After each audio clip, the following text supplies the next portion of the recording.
बाबा जी, कई लोग पूछते हैं क्या शिव दिखते हैं? हमने कहा आंखों का सही इलाज करवा लीजिए तो सब कुछ दिखता है। वकील साहब, शिव दिखते हैं? हमने कहा नेत्र का सही इलाज होना चाहिए। और जिस समय पर नेत्र का सही इलाज हो गया, मिंटू भैया, नेत्र का अगर इलाज सही है तो यह निश्चित है कि जो नहीं भी दिखता वो दिखने लगता है, जो नहीं दिखता वो दिखने लगता है।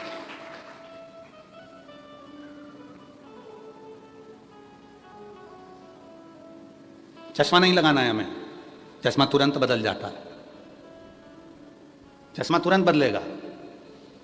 नीला चश्मा लगाया है, कभी लाल लगा लिया, कभी कत्थई लगा लिया, कभी धूप तेज हो गई तो काला लगा लिया, कभी कोई चश्मा लगा लिया, कभी कोई चश्मा लगा लिया। हमें चश्मा नहीं लगाना। जैसे एक पेट्रोल पंप, उस पेट्रोल पंप पर एक लड़का अपनी मम्मी को भी बिठा कर ले जा रहा है और अपनी पत्नी को भी बिठा कर ले जा रहा है, और मम्मी और पत्नी को दोनों को बिठा कर ले जा रहा है, और उसने पेट्रोल पंप के बाहर मम्मी और पत्नी दोनों को उतार दिया। अंदर गया, पेट्रोल डलवाया तो उसने पूछा, भैया उन दोनों को बाहर क्यों उतार दिया? तो कि तुम्हारे यहीं तो लिखा था आग लगाने वाली चीज बाहर रखो,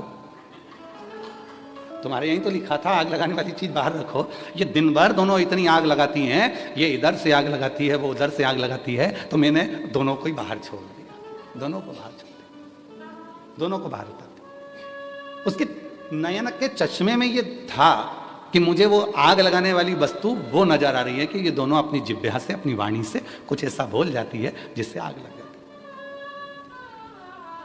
वाणी, जिह्वा, कहते हैं अपनी वाणी को वीणा बनाओ, पर आज के जमाने में लोग अपनी वाणी को बाण बनाते हैं, वीणा कम बनाते हैं। जब भी बोलेंगे ऐसा बोलेंगे कि आपस में झगड़ा हो जाए।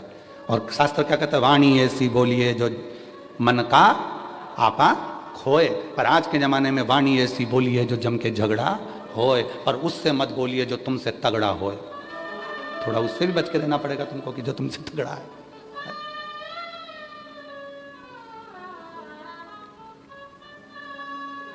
वाणी वीणा भी बन जाती है और वाणी बाण भी बन जाती है। अब तुम्हारे ऊपर निर्भर करता है कि तुम उसको वीणा बनाना चाहते हो कि बाण बनाना चाहते हो।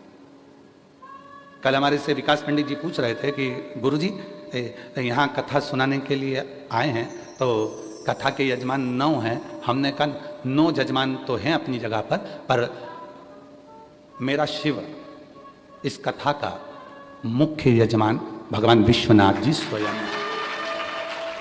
बाबा विश्वनाथ स्वयं है। ये कथा का निमंत्रण तो सतुबा बाबा जी जब बलिया आए थे तभी इसका निमंत्रण हो गया था। इस कथा का निमंत्रण तभी हो गया था जब बलिया आए थे। तब बाबा जी वहाँ पर जब दयाशंकर जी जब कार्य कराए तो उस समय पर निमंत्रण हो गया था। कथा का निमंत्रण तो वही हो गया। और बाबा जी ने कहा था आओ काशी, तो हमने कहा था बाबा जी अब की बार मन है कि कथा काशी में जल्दी ही मेरे विश्वनाथ जी कराएंगे। और सावन के महीने में मेरा बाबा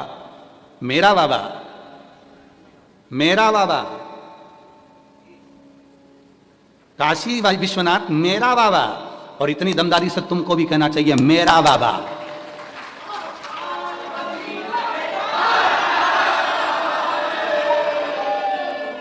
मेरा बाबा इस पवित्र कथा का दिव्य आयोजन करा है। ये कोई साधारण भूमि नहीं। माता पार्वती जी शिव जी के साथ में जब भ्रमण पर निकलती हैं, माता पार्वती जी एक बार भ्रमण के समय निकली और आज उनके साथ में केवल उनकी सखियां थी। विजया, पार्वती जी की एक परम सखी है विजया, परम सखी, और दोनों निकल कर जा रही थी। विजया ने तुरंत माता पार्वती जी से कहा, पार्वती सुनो, कितना दुखी संसार का लोग है, देखो जरा क्या दशा है, शरीर में कैसे कैसे रोग होते जा रहे हैं, शरीर पूरा बेकार होता चले जा रहा है। कोई तन से दुखी है, कोई धन से दुखी है, कोई मन से दुखी है। विजया काशी की कथा को काशी के ही क्रम से प्रारंभ कर रहा है कि इस भूमि का प्रमाण क्या है क्यों यहाँ आकर लोगों की समाधि लग जाती है, साधना में डूब जाते हैं, भक्ति में डूब जाते हैं? तो यहाँ स्टेशन से उतरने के बाद लोग अपने आप नशे में झूमते हुए चलते हैं। कोई टल्ला मार जाए तो जय विश्वनाथ, फिर इधर से मार गए तो जय विश्वनाथ, फिर इधर से मार गए जय विश्वनाथ। यहाँ लोग अपनी मस्ती में चलते हैं और कहीं बैठकर पान खाते, कहीं बैठकर चाट खाते, कहीं कुछ खाते और अपनी मस्ती में चले जाते। इनको बिल्कुल नहीं लगता कि हमको कौन देख रहा है। कितना भी वीआईपी आ जाए काशी में, उसे किसी से डर नहीं लगता। वो तो अपनी मस्ती में पान खा रहा है तो पान, चाट खा रहा है तो चाट। करोड़पति भी आकर यहां रोड पर चाट खाकर चले जाते हैं, क्योंकि उनको मालूम है केवल दुनिया में बाप का घर एक ही है और वो विश्वनाथ का। तो अपने बाप के घर में कैसे भी रह लो, अपने बाप के घर में कैसे भी बैठो, अपने बाप के घर में कैसे भी आनंद करो, कैसे भी। और यहां आने से पहले हमने भी बाबा जी को कह दिया था, हमको भी जाना है काशी में, सब दूर। जो आता है वो भ्रमण करता है।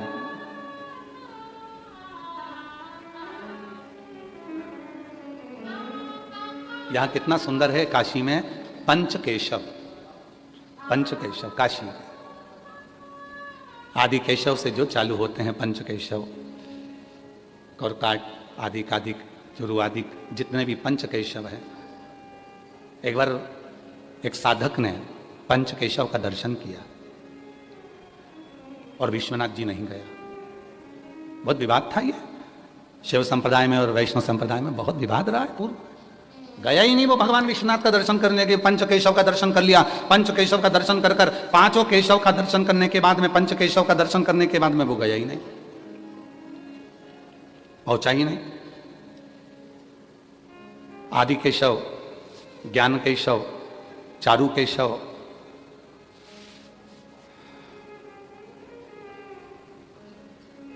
काकुट केशव और भृगु केशव, पांचों केशव का उसने दर्शन किया और विश्वनाथ जी नहीं गए, विश्वनाथ जी नहीं गए। अब उसने बहुत पहुंचने के बाद बहुत बड़ा फंक्शन रखा कि भाई मैं परम भगवदीय वैष्णव हूं और मैं काशी होकर आया हूं और काशी में जाकर मैंने पंचकेशव का दर्शन किया है। और खूब बड़ा फंक्शन रखा, भंडारा रखा, भोजन रखा, खूब उत्सव रखा, खूब उत्सव। पर उसका चित्त शांत नहीं रहा। पंचकेशव के दर्शन करने के बाद, काशी विश्वनाथ के दर्शन करने के बाद जो सुख मिलता है, वो पंचकेशव करने के बाद में विश्वनाथ का दर्शन नहीं किया और उसको वो शांति भीतर की नहीं मिली।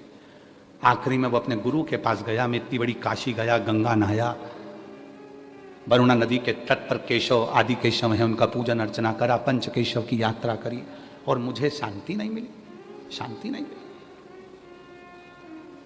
गुरु कहे पंचकेशव के साथ में, पूर्ण पंचकेशव होने के बाद तुम विश्वनाथ जी का दर्शन करने गए? अरे हम परम भगवदीय वैष्णव, हम शिव को नहीं मानते, हम केवल नारायण को मानते हैं। अब जब हम नारायण को मानते हैं तो हम शिव के दरवाजे क्यों जाएंगे? गुरु ने कहा जब मरेगा तेरी फाइल पर हस्ताक्षर विश्वनाथ ही करेगा। जब मरेगा तो तेरी फाइल पर हस्ताक्षर विश्वनाथ करेगा। नारायण रहते हैं वैकुंठ में, ब्रह्मा रहते हैं ब्रह्मलोक में और भगवान शंकर रहते हैं मृत्यु लोक में। यहां एक कीड़ा भी मरता है तो उसकी फाइल पर सिग्नेचर विश्वनाथ का होता है। यहां पशु भी मरता है, उसके फाइल पर सिग्नेचर विश्वनाथ का होता है, इसलिए उसको पशुपतिनाथ कहते हैं। पक्षी भी मरा तो उस पर भी सिग्नेचर विश्वनाथ का होता है, क्योंकि उसको सरंभनाथ कहते हैं, सरंभेश्वर नाथ कहते हैं। और मनुष्य भी मरा तो उस पर भी सिग्नेचर विश्वनाथ का होता है, विश्वनाथ। यहां से फाइल पर सिग्नेचर कर कर भेज दिया जाता है कि ये एक ऐसा भक्त है जिसने मेरे भगवान नारायण की अविरल भक्ति करी, विश्वनाथ का दर्शन किया, संपूर्ण गंगा का स्नान कर कर अपने जीवन को सार्थक किया, सार्थक किया। फाइल पर सिग्नेचर आखिरी का विश्वनाथ का होगा। तो कहा तूने पंचकेशव तो करे पर विश्वनाथ का दर्शन नहीं करा। जा विश्वनाथ, चला विश्वनाथ। और विश्वनाथ चलते चलते चलते चलते अभी भी उसके मन में शिव जी के प्रति भाव जागृत नहीं हुआ, भाव जागृत। हम आप लोगों से भी कहते हैं, जितने भी शिव महापुराण के कथा के श्रोता हैं जो यहाँ पर भी बैठकर कथा सुन रहे हैं, हॉल में जिन लोगों की परमिशन हो गई है और आप लोग आकर बैठे हुए हैं, तो हम लोग तो आपसे भी कहते हैं आपका दिल लगे, आपका चित्त लगे, उतनी देर कथा में बैठना, वरना अपने अपने घर की ओर चले जाना। मन लगे उतनी देर बैठना। हम कथा आपको सुनाने नहीं आए, फिर निवेदन है, गलतफहमी में रहना ही मत बिल्कुल भी कि हम कथा आपको सुनाने आए। हम तो हमारे पिताजी से बात करने आए, हमारे बाबुल से दो शब्द कहने आए हैं, हमारे बाप का दर्शन करने आए, हमारे पिता से हम बात करने के लिए आए। हमारा विश्वनाथ बाबा जगत का भरण पोषण करने वाले से हम कुछ कहने आए, कुछ कहने।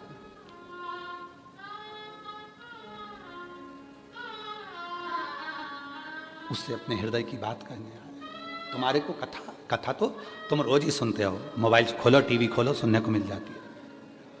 ये कथा चतुर्वेदी जी, अम्बाला वाले भाई ध्यान रखना, ये कथा तो सीहोर से भी हो जाती है, अभी भी हुई थी इससे पहले। पर पिता ने कहा आजा,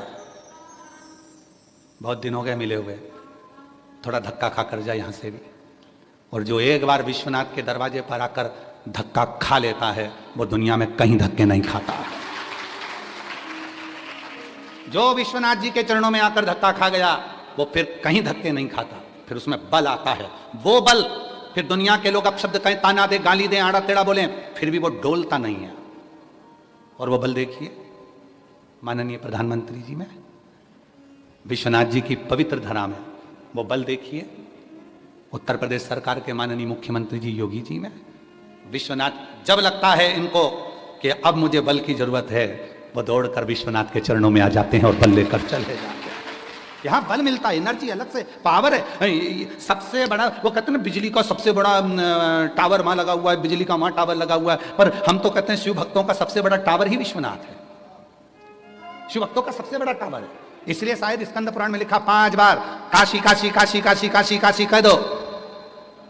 भले काशी नहीं गए, भले शिव जी को एक लोटा जल नहीं चढ़ाया, भले शंकर जी के मंदिर नहीं गए, भले बेलपत्री नहीं चढ़ाई, भले तुमने अभिषेक नहीं करा, भले सावन में कावड़ नहीं चढ़ाई, पर 5 बार काशी काशी काशी काशी काशी 5 बार बोलने वाले को स्वयं देव अधिदेव महादेव नंदी लेकर आते हैं और लेकर जाते हैं।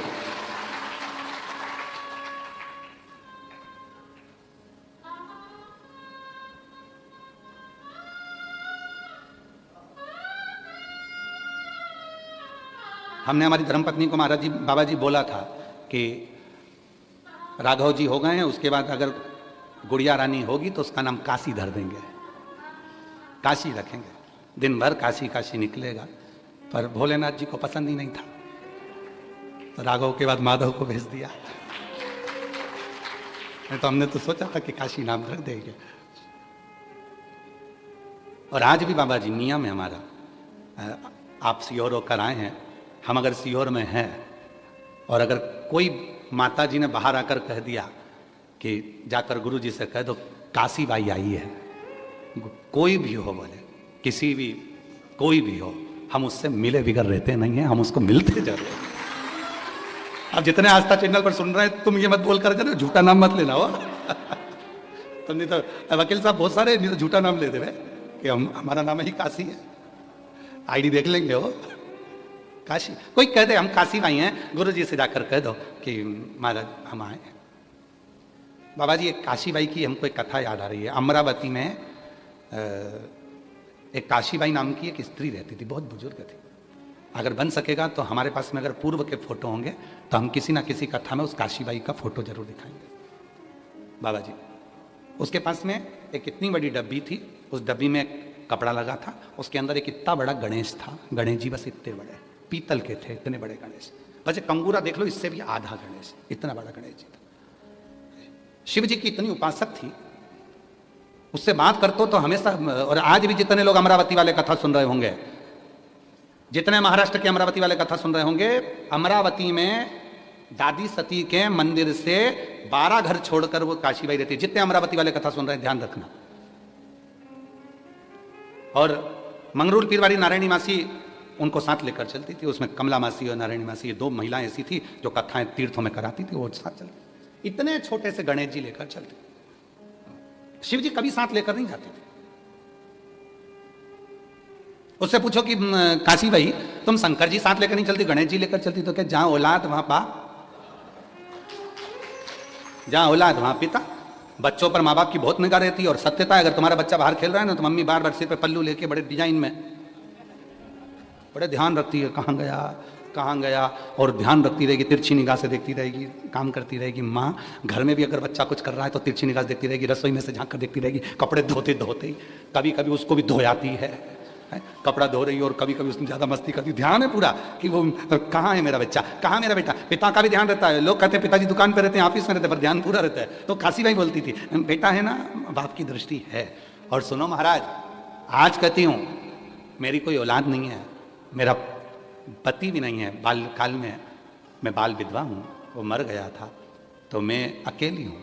पर विश्वास से कहती हूँ मैं जब मरूंगी ना तो मुझे लेने के लिए स्वयं विश्वनाथ गणेश जी को ही भेजेंगे। बाबा जी, अगर अमरावती के और महाराष्ट्र के लोग कथा सुन रहे होंगे तो वो काशी बाई को याद करना, जितने महाराष्ट्र के लोग हैं। जब वो अपने कमरे में मरी, किसी को मालूम नहीं पड़ा कि वो मर गई, किसी को सूचना नहीं मिली कि मर गई। 4-5 दिन में जब शरीर में से गंध आने लगी तब पड़ोसियों ने कहा ऐसा लगता है काशी बाई मर गए। गंध इतनी तेज थी कि शरीर को कोई हाथ लगाने को तैयार नहीं था। तभी सामने से एक महावत हाथी को लेकर आ रहा था। उसने कहा दरवाजा भी मैं ही खोल दूंगा और बुढ़िया को उठाकर शमशान तक भी मैं ही छोड़ दूंगा। लोगों की बारात हाथी से निकलती है, वो काशीबाई को सूंड में भरकर स्वयं गजानन हाथी उसको शमशान तक लेकर गया, और जब तक उसका अंतिम संस्कार नहीं हुआ वो हाथी भी वहीं खड़ा रहा। विश्व लोग कहते हैं निगाह रखिए, निगाह से देखिए, निगाह से देखिए। विश्वनाथ की पवित्र भूमि से कथा सुन रहे हो, जितने भी सोशल मीडिया से, जितने आस्था चैनल पर, जितने मीडिया के माध्यम से, यूट्यूब फेसबुक के माध्यम से, आस्था चैनल के माध्यम से कथा सुन रहे हो, अगर विश्वास पक्का है आहूं में असर होगा,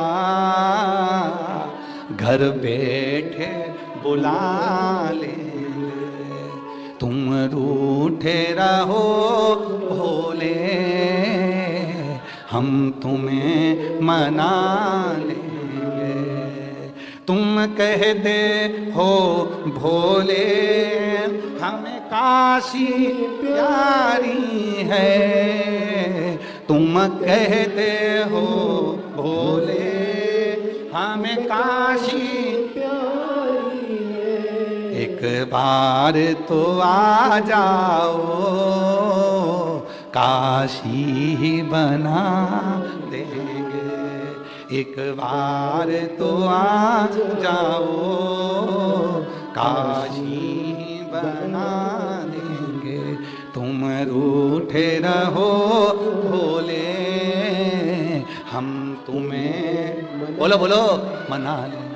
तुम कहते हो भोले हमें गंगा प्यारी है, तुम कहते हो भोले हमें गंगा प्यारी है। अरे एक बार तो आ जाओ, गंगा भी बुला देंगे।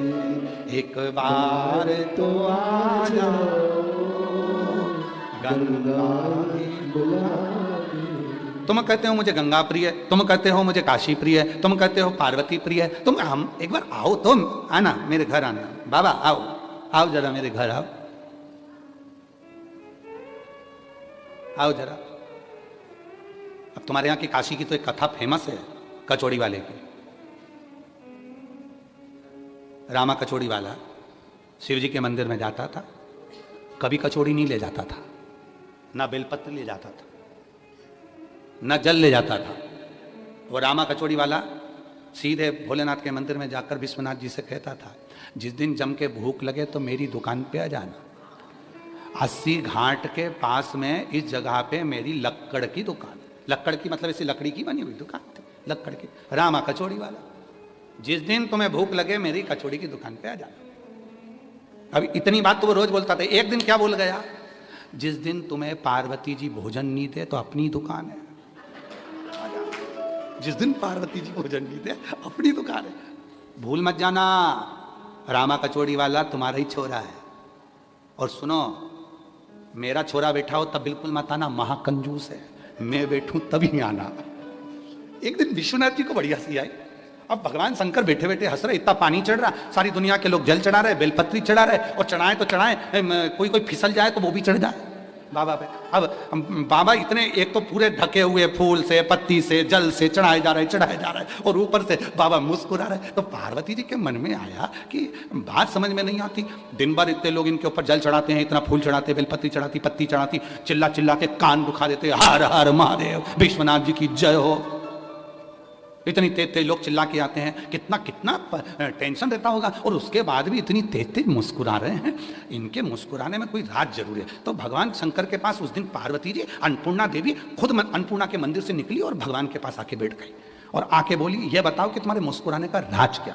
तो कि वो रामा कचौड़ी वाला के गया है, जब तुम्हारी पत्नी भोजन नहीं दे आ जाना। पार्वती जी बोली, तुमने मेरी बुराई सुन ली? अच्छा, माताओं को ना जाने कहाँ अकल रहती है, बेचारी समझ में नहीं आता। अब वो अपनी बात कर रहा था, तुमने मेरी बुराई सुन ली? और तुमने मेरी बुराई कैसे सुन ली कि मैं तुमको भोजन नहीं दूंगी? अब तो आज तो तुमको भोजन हो जाता है। कभी कभी एक पत्नी अपने पति के साथ गार्डन में घूम रही थी, सामने से आ गया कुत्ता, पत्नी घबरा गई, कुत्ते को देख के पीछे हो गई, कुत्ता इसको घूरता हुआ और आगे आया, पत्नी और पीछे हुई। पति को लगा ये कुत्ता मेरी पत्नी को खा जाएगा, स्कूल का टिफिन कौन बनाएगा, मेरा टिफिन कौन बनाएगा, बच्चों को कौन स्कूल भेजेगा? कुत्ता मुझे काट खाए पर पत्नी को नहीं काटने दूंगा। जैसे ही कुत्ता लपक के आया, पति ने पत्नी को गोदी में ले लिया, कुत्ता भाग गया। पत्नी उतरते से बोली, तुम्हें शर्म नहीं आई? दुनिया के लोग कुत्ते को भगाने के लिए पत्थर उठाते हैं, तुमने मुझे उठा लिया। अब उसको कौन समझाए कि तेरे को इसलिए उठाया कि तुझे कुत्ता ना खा जाए, और समझाए कौन? अब भगवान तो बड़े प्रेम से बोल रहे थे कि वो केकर गया है कि धर्म पत्नी जब भोजन नहीं दे तो मेरे यहाँ जाना। इतने में तो अन्नपूर्णा माता को गुस्सा आ गया, पार्वती जी को क्रोध आ गया। पार्वती जी बोली, मेरे लिए इतना बोल कर गया और तुम हंस रहे हो मेरे ऊपर, आज तो मैं भी भोजन नहीं बनाऊंगी, अब तुम जाओ रामा के। शिव जी ने सोचा, मैं तो मौका ही ढूंढ रहा था, मौका ही ढूंढ रहा था। जिस समय पर धर्म पत्नी रजो धर्म से हो जाती है, धर्म पत्नी रजो धर्म से हो जाती है, 2-3 दिन तक, 4 दिन 5 दिन तक भोजन नहीं बनाती है, उस समय पति बड़ा प्रसन्न हो जाता है। इतने महीने मैंने पूरा भोजन करा, आज होटल चले जाऊंगा, होटल का भोजन लाऊंगा, वो भी खाएगी मैं भी खाऊंगा। अब शिव जी के मन में आया कि अन्नपूर्णा ने कह दिया आज मैं भोजन ना दूं। अब भगवान भोलेनाथ ने सोचा ये तो प्रभु की इच्छा। शिव जी चल दिए और बेस धरकर बढ़िया मुंह में लगाया बीड़ा, और भोलेनाथ ने बढ़िया जटाजूट, आज बाबा ने ऊपर जटाजूट ना बांधकर नीचे जटाजूट बांधा और सुंदर मूंछों में ताव, और बाबा ने लगाया लंगोट, और बाबा पहने मृग छाला, बाजू में लगाई श्रृंगी, और बाबा पहुंच गए कचौड़ी के। कहां पहुंचे? रामा। चलो, बाबा बोले, भैया बहुत भूख लग रही है, भूख लग रही है, ठीक है खाओ। और उन्होंने देखा नीचे श्रृंगी जो थी वो चांदी की थी, गले में रुद्राक्ष जो थे वो सोने में जड़े हुए थे, कान के कुंडल में हीरे पड़े हुए थे। रामा को लगा कि सेठ है कहीं का, माल अच्छा देगा। इन्हें कचौड़ी का भाव बढ़ा दिया, जो इकन्नी की थी वो दुकन्नी की कर दी। खा लिए भोलेनाथ। अब भोलेनाथ जी जाने लगे तो बोला, रामा पैसे पैसे। भोलेनाथ बोले, कितना दूं? अब 2 का 4 मंगे तो भोलेनाथ जी बोले, कितना जुटेला है रे, कितना जुटेला, इकन्नी का दुकन्नी मांग रहा है। तो कहा, इतना सारा जेवर पहन के निकलोगे तो जेवर देख के थोड़ी कीमत बढ़ जाती है। भिंडी का ऐसा ही रहता है, पैदल लेने जाओ भिंडी तो 8 रुपए किलो मिलती है, साइकिल से जाओ तो 9 हो जाती है, मोटरसाइकिल से जाओ तो 10 हो जाती है, 4 व्हीलर से उतर के लो तो 15 हो जाती है। भिंडी वही है, बस गाड़ी की असर है, भिंडी वही है। बाबा बोले, तू मुझे रोज निमंत्रण देता था तो मैं आज भोजन करने आया। रामा खिलखिला के हंसा बहुत तेज, तुम और विश्वनाथ सबूत दो। शिव जी बोले, बताओ, जिंदगी में पहला कोई मिला है जो मुझसे सबूत मांग रहा। वकील साहब, अभी तक आपने सबूत मांगे होंगे, यहां रामा सबूत मांग लेता। सबूत दो, सबूत दो, तुम विश्वनाथ हो। तो बाबा भोलेनाथ जी ने पूछा, बता क्या सबूत दूं? तो क्या, जिस दिन तुम अन्नपूर्णा को साथ लेकर आओगे मैं मान लूंगा तुम विश्वनाथ हो। भोलेनाथ जी बोले, और कुछ मांग ले, क्योंकि झगड़ा हुआ है, आएगी नहीं अभी साथ में, और कुछ मांग। तो क्या ठीक है। चंद्रमा को मस्तक पर रखा रहा, तब मालूम। भोलेनाथ जी बोले तेरे बस का नहीं है, और कुछ मांग ले। फिर कहा अगर सही में विश्वनाथ हो तो नंदी पर बैठकर पार्वती के साथ, गणेश, कार्तिकेय, अशोक सुंदरी के साथ मेरी दुकान पर आओ, तब मैं मानूं कि तुम विश्वनाथ हो। भगवान नंदी पर बैठकर जगत जननी के साथ सपरिवार उसकी दुकान पर आ गए, चरणों में पड़ गया रामा। भगवान विश्वनाथ जी ने कहा तेरे बराबर दुनिया में कोई भगत नहीं मिलेगा। मैं अकेला तेल से पीछा छुड़ा रहा था और तूने विथ फैमिली बुला लिया, पूरा परिवार। आहूं में असर होगा घर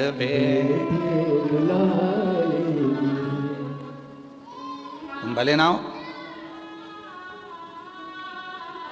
सच्चा भक्त किसको कहते हैं? सच्चे भक्त की निशानी क्या है? शिव जी मिल जाते हैं, कह देता है अकेले दर्शन नहीं चाहिए, पार्वती जी को लेकर आओ। पार्वती जी में जाए तो सच्चा भगत कह देता है तुम दोनों के अकेले दर्शन नहीं चाहिए, बच्चों को क्यों छोड़ के आए, उनको भी लेके आओ। सच्चा भगत क्या कहता है? अगर भगत बच्चे भी आ गए तो कह देते हैं तो अकेले अकेले आए, नारायण लक्ष्मी भी अगर आए तो अच्छा लगेगा, उनको भी लेकर आओ। सच्चा भगत पीछे नहीं छोड़ता, फिर ब्रह्मा ब्रह्माणी को लाओ, इंद्र इंद्राणी को लाओ, सबको लेकर आओ। उसे धन नहीं चाहिए, क्योंकि उसको मालूम है एक बार अगर विश्वनाथ मिल गए, एक बार शंकर मिल गए, तो उसके बाद लक्ष्मी भी होगी, नारायण भी होंगे, ब्रह्मा भी होंगी, ब्रह्माणी भी होंगी, और वैभव भी होगा। सारी सिद्धियां मेरे पास में होगी, अष्ट सिद्धि नव निधि सब मेरे पास होगी। और नव निधि में एक निधि बड़ी प्रबल होती है महाराज, आप लोगों ने कथा में सुना होगा, हमने पहले वर्णन किया है। नव निधि में एक निधि बड़ी प्रबल होती है जिसको कहते हैं नील निधि। कौन सी निधि है? नील निधि। महाराज दुनिया के लोग भगवान से कहते हैं भगवान हमको अष्ट सिद्धि नव निधि दे दो। हम कहते हैं कि नव निधि की जगह अगर आपने केवल नील निधि, नील निधि का मतलब होता है विश्वनाथ जी को, शंकर जी को, भोलेनाथ जी को, शंभुनाथ जी को अगर श्रावण के महीने में सोमवार पड़ जाए, श्रावण के महीने का सोमवार पड़े, और श्रावण के महीने के सोमवार के दिन, सावन के महीने के सोमवार के दिन अगर नाग पंचमी पड़ जाती है और भगवान शंकर को एक कमल आता है श्वेत, एक कमल आता है नीला गुलाबी सा, हल्का सा नील वर्ण का, एक कमल हल्का सा नीला जैसा गुलाबी सा दिखता है, वो कमल यदि शिव जी को मात्र एक समर्पित कर दिया जाए, सावन के महीने के सोमवार को पड़ने वाली नाग पंचमी के दिन अगर वो नील निधि के नाम से, हे भोले बाबा आपके जीवन की सारी जितनी निधियां हैं वो नील निधि में समाहित है, और उस नील निधि के भाव से मैं ये कमल दल आपको दे रहा हूं, और बाबा को समर्पित कर कर वो कमल दल भगवान शंकर के मंदिर से लेकर आ जाओ, जिंदगी में कभी भूखे नहीं रहना पड़ेगा, सारी निधियां तुम्हारे पास में होगी, सारी सिद्धियां तुम्हारे पास में। वो नील निधि 33 वर्ष में बाबा जी, 33 वर्ष में 6 बार सावन के सोमवार को नागपंचमी पड़ी है। 33 वर्ष। एक पड़ी थी 96 में, एक पड़ी थी 99 में, एक पड़ी थी 2012 में, एक पड़ी थी 2019 में, एक पड़ी थी 2023 में, और अब इस वर्ष भी 2026 में सावन के सोमवार को 17 तारीख को बाबा की ये शिवरात्रि फिर पड़ रही है, वापिस नागपंचमी पड़ रही है, वापिस नागपंचमी पड़ रही है। सावन के सोमवार पर पड़ने वाली नाग पंचमी को निधि पंचमी कहा जाता है, नील निधि पंचमी। भले वो नाग पंचमी है पर वो इतनी निधि दे देती है। क्यों कहते हैं महाराज? आपने देखा होगा चंद्र ग्रहण सूर्य ग्रहण होते हैं तो लोग शंकर जी के मंदिर में बैठकर तप करते थे, अघोरी तप करते थे, साधना तप करते थे। अब ये संसार का मनुष्य कोई अघोरी तो है, संसार का मनुष्य अघोर व्रत तो धारण करता नहीं है। संसार का मनुष्य तो बेचारा घर में डूबा रहता है, परिवार में डूबा रहता है, काम में डूबा रहता है। तो इसको निधि कैसे प्राप्त हो, इसको वो हीरा कैसे मिल जाए, इसको वो फल कैसे मिल जाए? तो उसके लिए स्वयं देवादिदेव महादेव की कथा कहती है, स्कंद पुराण वर्णन करती है, शिव पुराण वर्णन करती है। सावन के महीने में जब सोमवार पड़े, सोमवार के दिन नाग पंचमी पड़े, नाग पंचमी के दिन जो नील पुष्प भगवान शिव को कमल का समर्पित कर देता है और उसी कमल के पुष्प को नील निधि के रूप में लेकर आ जाता है, उसके पास में कभी जिंदगी में ना अष्ट सिद्धि की कमी होती है ना नव निधि की कमी होती है, उसका वैभव वैभव। जितने संसार के लोग कर्जे में, भले तुम्हारा बैंक का कर्जा हो, लोन का कर्जा हो, चाहे तुमने दुनिया में कहीं से भी कर्जा ले रखा हो, एक बार अभी 17 अगस्त को पड़ेगी, सोमवार को नाग पंचमी 17 अगस्त, 33 वर्ष में ये 7वीं बार आ रही, बहुत रुक रुक के आती है सोमवार की, बहुत रुक रुक, और ना जाने फिर अगला योग कब लगेगा। अगर मौका मिला है कर लो, और हमने यहां तक कहा यदि कमल का पुष्प ना मिले तो एक महाराज जी एक पुष्प होता है वो नीले कलर का शंख जैसा होता है, जो शिव जी को बड़ा प्रिय है। क्या बोलते हैं उसको, शंख पुष्पी, क्या वो नीलकंठ, हाँ एक नीले कलर का होता है। अभी तो यहाँ पर है नहीं, हम प्रयास करेंगे आपको उसका दर्शन कराए। चढ़ा है, लाओ चढ़ा है, लाओ लाओ। अच्छा यहाँ मिलता है,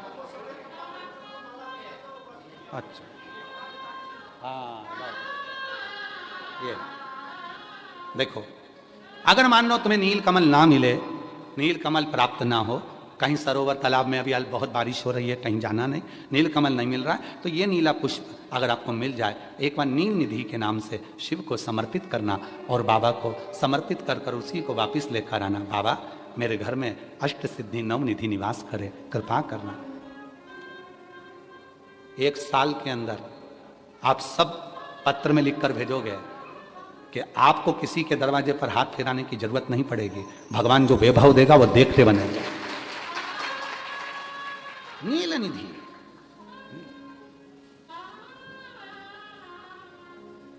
कौन सा दिन है बोलो जरा, सावन के, जम के बोलो जरा, जम के बोलो, सावन के सोमवार पर यदि नाग पंचमी पड़े, फिर हमें ना तो तप करना है, ना साधना करना है, ना कोई उपवास, ना कोई। और एक और चीज बड़ी सुंदर लिखी है महाराज, नील निधि, ध्यान दीजिएगा। यदि डॉक्टर ने कह दिया तुम्हारे शरीर में कोई गठान है, बहुत बड़ा कोई रोग हो गया है, ये छूट नहीं रहा है, बहुत तकलीफ में पड़े हुए हो और मिट नहीं रहा, तब शिव जी के शिवलिंग पर एक दुर्वा, दुर्वा का मुख हो जलाधारी की ओर जहां से पानी बहता, बेलपत्री, बेलपत्री का डंडी का मुख हो जहां से जल बहता जलाधारी की ओर, और 2 छोटी छोटी कटोरियों में, यदि सावन महीने के सोमवार की नाग पंचमी पर अगर दूध चढ़ाया जाता है और उसको दूध चढ़ी हुई बेलपत्री और दुर्वा दोनों को लेकर आया जाता है, दुर्वा सुबह के समय द्वितीय दिवस में, जिस दिन चढ़ाओगे उस दिन नहीं, द्वितीय दिवस में उसको सुबह सुबह चबाकर खा लीजिए, और बेलपत्री को जिस कक्ष में आप सोते हैं उस कक्ष में उसको रख लीजिए, कहीं पर भी हमेशा के लिए। जो शरीर का रोग है वो धीरे धीरे मिटेगा ही, और 4 से 6 महीने के अंदर बड़े से बड़ा रोग सारी रिपोर्टें नील आकर सामने खड़ी है। ये कोई साधारण नहीं है, सावन महीने का सोमवार उस दिन पड़ने वाली नागपंचमी। आप सबको तो साधुता है, अब की बार 17 अगस्त को पड़ रही है, और बाबा की कृपा से आपको ये कथा श्रवण करने को मिल गई नील निधि की। रोग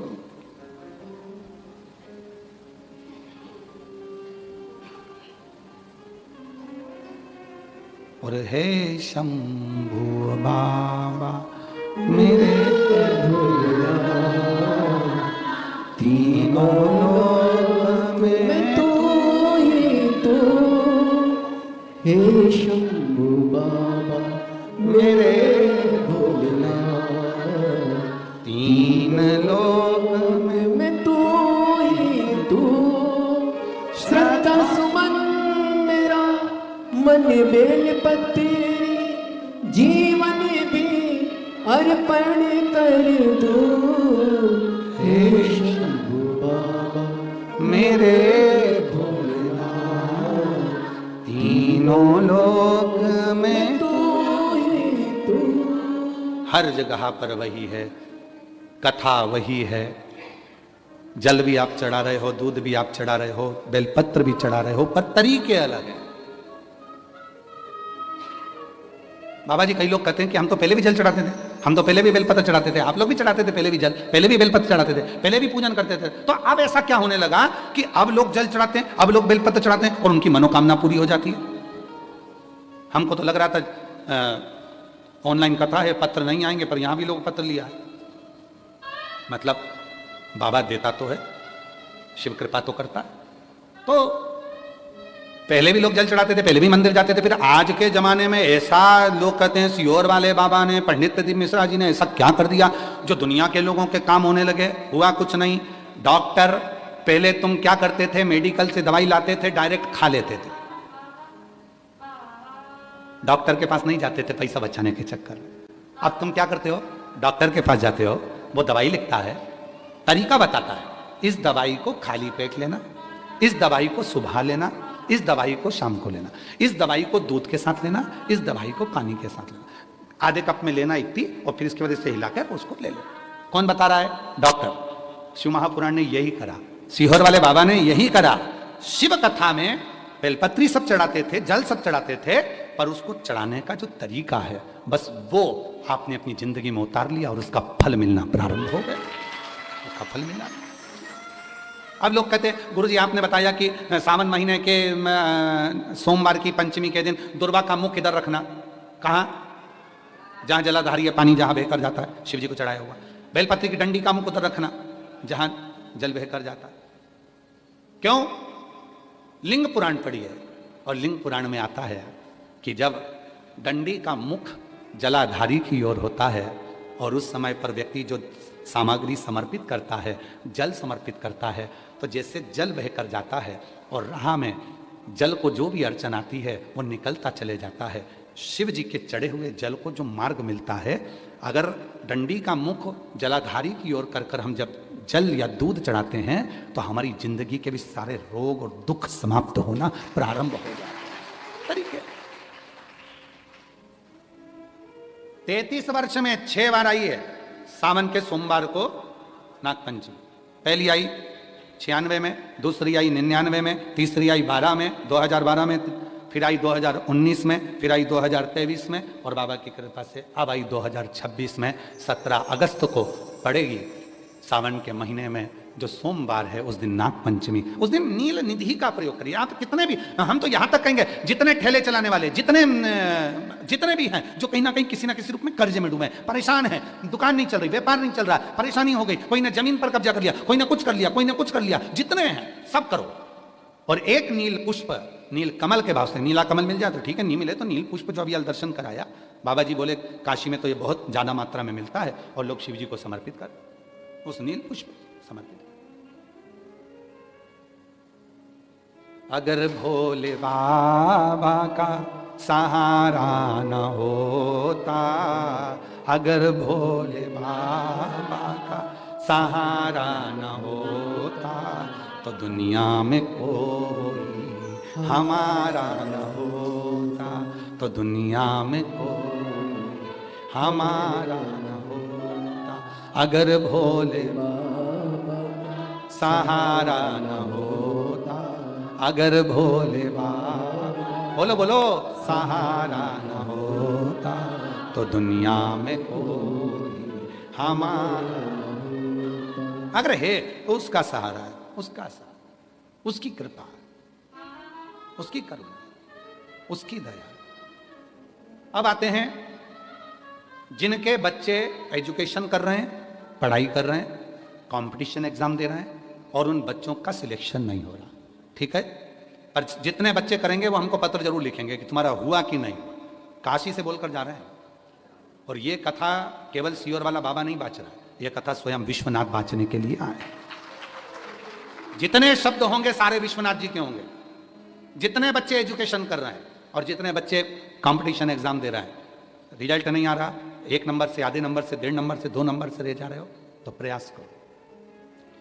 सावन के महीने के सोमवार की नाग पंचमी के दिन, सोमवार की नाग पंचमी के दिन लाल चंदन बाजार में होता है, लाल चंदन, उस लाल चंदन का लेपन घिस लो। उसको घिसकर बेलपत्री की दोनों पत्तियों में, नीचे वाली दोनों पत्तियों में उस लाल चंदन का लेपन करिए।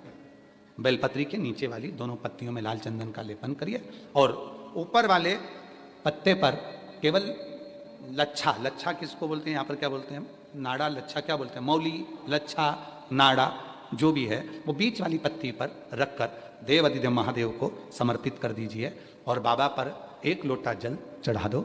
शिव जी से प्रार्थना कर कर बेलपत्री वहीं छोड़ो, लच्छा लेकर आ जाओ और अपने हाथ में या अपने कमरे में उसको संभाल कर रखो। जब तुम्हारा विल पावर कमजोर हो, जब तुम्हें लगे कि मुझे ये कंपटीशन एग्जाम निकालना है, उस समय पर भले एग्जाम में तुम्हें बांध कर नहीं जाने दें, पर उसके पहले तक भी तुम्हारे शरीर के पास में वो लच्छा होना चाहिए। फिर भले उतार कर जाओ, एग्जाम देकर आओ, फिर पत्र इस व्यासपीठ पर तुम्हारा जरूर होगा, मिले।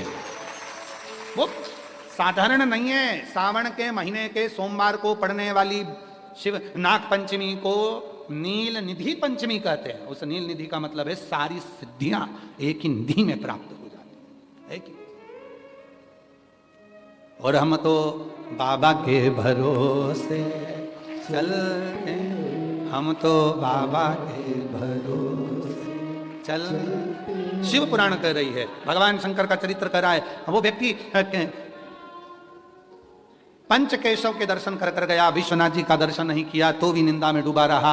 आखिरी में विश्वनाथ जी ने उसको देखा कि ये साधारण मनुष्य नहीं है, स्वयं नारायण का उपासक है। नारायण उसके लिए आए, ये मुझे मानता है इसलिए तुम्हारी ओर नहीं जा पाया, क्षमा करो इसकी गलती को। आप गले से लगा। शिव शिव है, शंकर शंकर है, और जिसके दिल में शिव होता है ना, वो कहीं ना कहीं क्षमा की मूर्ति होता है। क्षमा की मूर्ति। आप देखिए अभी जंतर मंतर पर कितना आंदोलन हुआ, उसमें कितनी कितनी गालियां दी गई। उसके बाद भी हमारे भारत सरकार के यशस्वी प्रधानमंत्री जी ने, नरेंद्र भाई मोदी जी ने सबको क्षमा की, क्योंकि शिव क्षमा की मूर्ति। जिसके दिल में शिव है ना, वो क्षमा तुरंत देता है। ठीक है, हो गया ना गलती, जान दो। आग लगे बस्ती में, अपन रहो मस्ती में, क्या किसको रोई है, चादर तान के सोई है। क्या उसके लिए रोना, बार बार बार बार विचार करना, क्या विचार करना उसका? अपन तो शिव तत्व की ओर जाए, भगवान शंकर शिव की ओर। महाराज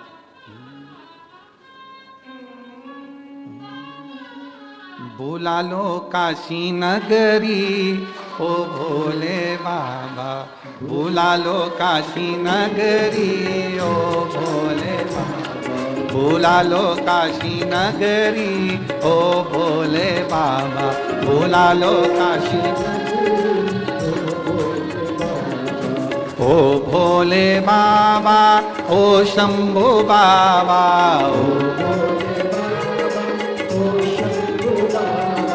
ओ भोले बाबा, ओ शंभू बाबा, बुला लो काशी नगरी ओ भोले बाबा, बुला लो काशी नगरी, बुला लो काशी नगरी ओ भोले बाबा, बुला लो काशी नगरी ओ भोले बाबा। तेरी नगरी में गंगा बहत है,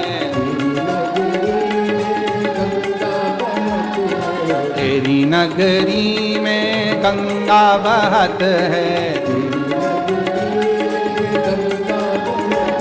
लगाऊं आके डुबकी ओ भोले बाबा, लगाऊं आके डुबकी ओ भोले बाबा, लगाऊं आके डुबकी ओ भोले बाबा, लगाऊं आके डुबकी ओ भोले बाबा। बुला लो काशी नगरी ओ भोले बाबा, बुला लो काशी नगरी ओ भोले बाबा। बड़े प्रेम से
हमारी ओ भोले बाबा।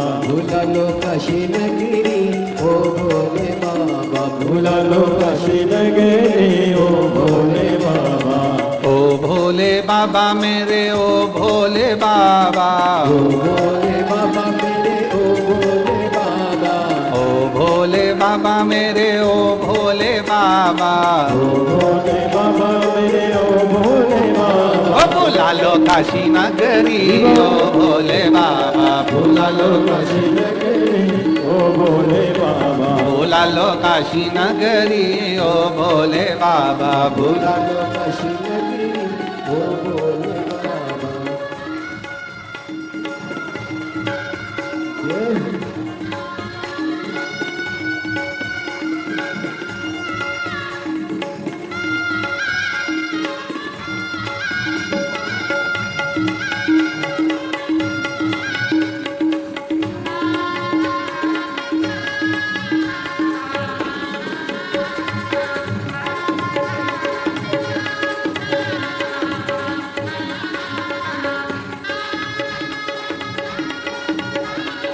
बाबा जी, नाचने के लिए भी बल आपसे मिल रहा है।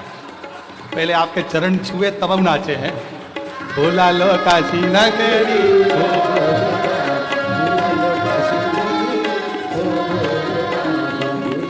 काशी नगरी ओ भोले बाबा।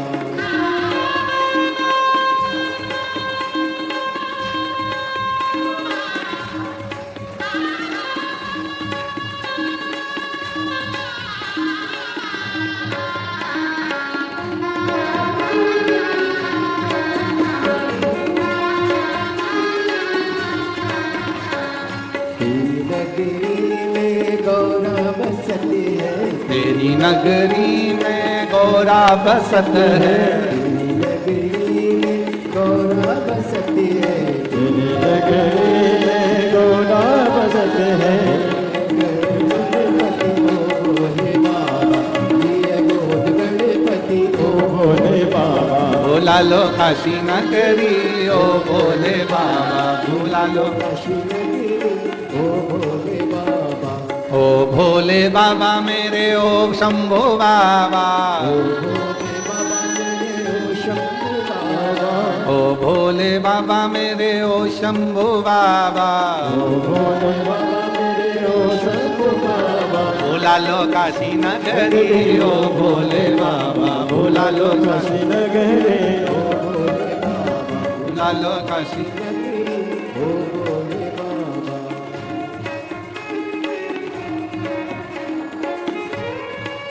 ये हो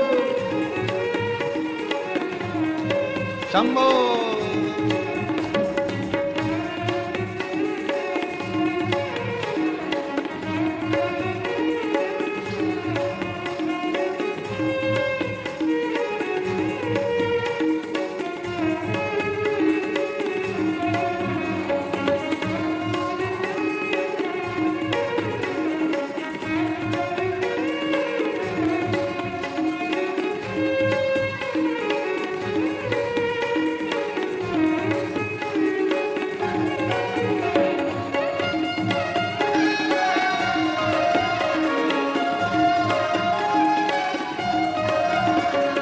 तेरी नगरी का अजब नजारा, नगरी का जब नजारा। ओ तेरी नगरी का गजब नजारा, नगरी का गजब नजारा। हमको दिखा दो प्यारी नगरी, हमको दिखा दो ऐसी जगत। भुला लो काशी नगरी ओ भोले बाबा, भुला लो काशी नगरी ओ भोले बाबा। भुला लो काशी नगरी ओ भोले बाबा, भुला लो काशी नगरी ओ भोले बाबा। ओ भोले बाबा मेरे ओ शंभू बाबा, ओ भोले बाबा मेरे ओ शंभू बाबा। ओ भोले बाबा मेरे ओ शंभू बाबा, ओ भोले बाबा मेरे ओ शंभू बाबा। भुला लो काशी नगरी ओ भोले बाबा, भुला लो काशी नगरी ओ भोले बाबा। भुला लो काशी नगरी ओ भोले बाबा। भुला लो काशी नगरी ओ भोले।